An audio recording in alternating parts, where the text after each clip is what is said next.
तो भाई लोग 2023 के जौन की लास्ट महीने चल रहल बाटे, दिसंबर के लास्ट महीने चल रहल बाटे। ई 5-6 गो और दिन बा तो नया साल आ जाई। तब दिसंबर के जौन लास्ट महीने चलते एमे गाना आइल बाटे अंकुश राजा के माल बदल गइल साल बदल गइल।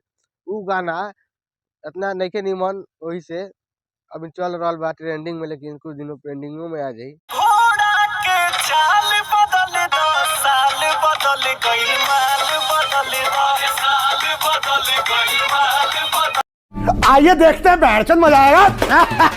ये खास करी प्रमोद प्रेमी के तो उनकर ये दिसंबर के लास्ट महीना में गाना आइल बटे कबूतरी आरा में उतरी।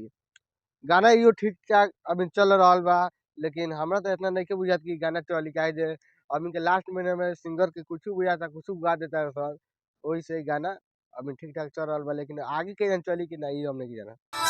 अरे बोल न करो अंग्रेजी, बिहार में राउर स्वागत बा। अच्छा भोजपुरी में सुनिए। बोला कहाँ तू पार्टी मनाएगा हो, कौन जिला में हम कल जाएगा हो। कुछ नहीं है वो हमार में, चलो वो बहार में, कौन पापा के हो उतरी। मार भगो में सारा वो हमार और मुंह पहले बेहद मुंह घुमाओ, विवाद करा दी। अरे रे भगल पिया खोल के सुतरी, कबूतरी आरा में उतरी। मार साले का खोपड़ी तोड़ साले। तो भाई लोग रितेश पांडे के एगो औरी लास्ट महीने के दिसंबर में गाना आइल बटे जौना के पोस्टर तनी के लौकता है झुमका टूटल हो।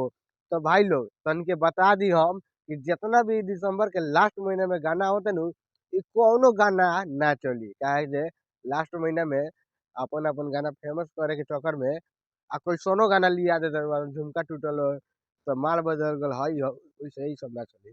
झुमका टूटल हो,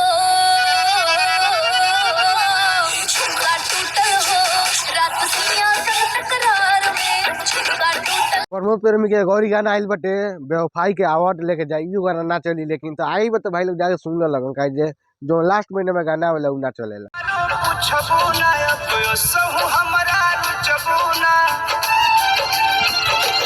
तहरा शादी में आइब अपन कार्ड देके जा।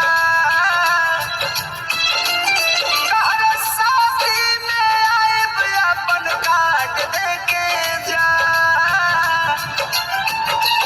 हे सनम बेवफाई के अवार्ड लेके जा।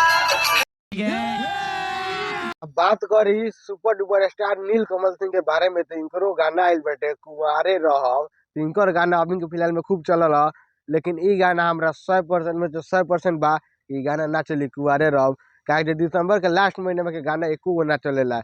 अब तो नया साल के लोग गाना सुने के सब दिल गजगज हुई, लेकिन तो पुराने गाना कहाँ से सुने। जब तक जिया बतहारे रहो, जब तक जिया बतहारे रहो, शादी तुमसे नहीं हुई तब तुम्हारे रहो। ये मिलते हैं अगली एपिसोड में, तब तक जय हिंद।